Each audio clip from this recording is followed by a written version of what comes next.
to an expert from Imperial College about geoengineering and what it involves. But we ended the programme very uncertain of its future. Is it a viable investment for the battle against climate change? Is it ethical? Should we be interfering with the Earth's environment on a planetary scale for the benefit of humankind? In an attempt to unpack these questions, we're joined today by Chris Emmett, a PhD student from Imperial College who is doing research into solar power technologies and is funded by the Grantham Institute for Climate Change. Do you think it's ethical for human beings to get involved with and interfere with the Earth's natural cycles, natural climate, in order to benefit us, in order to benefit humankind? Sure. Well, humanity's been involved in changing the world's climate since the Industrial Revolution. I mean, climate change itself is geoengineering of the climate. So there's no real ethical barrier to actually doing that. It's just how well you know what the effects are going to be. So that's where the real ethics comes in.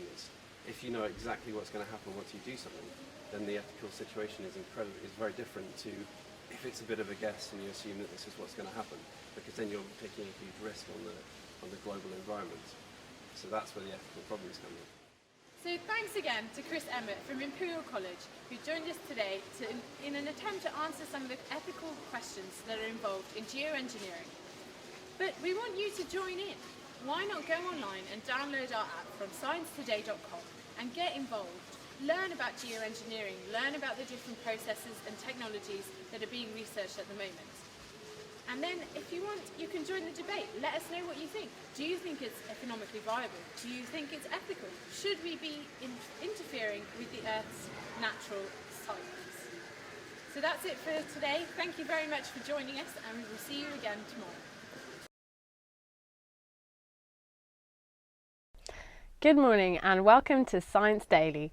My name's Julie Gould, and with me today I have Professor Greer Jackson from the Geoengineering Department at Imperial College. Give us a little bit more of a description about what each of these different categories is about.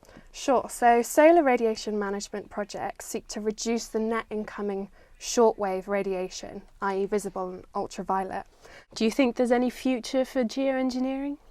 It's difficult to say. I believe we ought to be getting on with research to see how we can reduce anthropogenic global warming. Damaging effects of climate change are already apparent, and therefore we should leave no option for combating the unexpected. Thank you very much for joining us, and we will see you again tomorrow.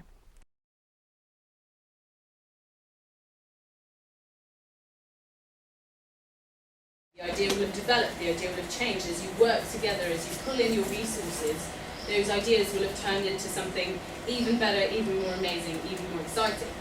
So you've got a story that you can weave into your pitch. I mean, stories are so powerful. And when your kids, your parents read your stories, throughout history, that's how information was transferred from one generation to another, was through stories.